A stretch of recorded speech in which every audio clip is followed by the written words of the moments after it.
Behind me is a metal roof system that we just finished. Turned out really cool. I want to show you guys what that looks like so that you guys can understand what metal roof is all about. So a little bit different than your typical house, but I wanted to show you the pieces that we make. So first of all, this actual panel was made on site by our CNC machine, and then also all the trim work was made in our shop. We can make this whatever size we need it to be, and then all the trim pieces behind it we make also.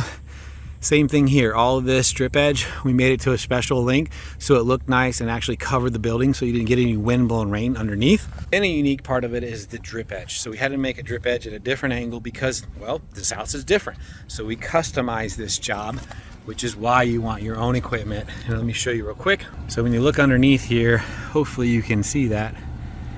The drip edge came out really nice, folds.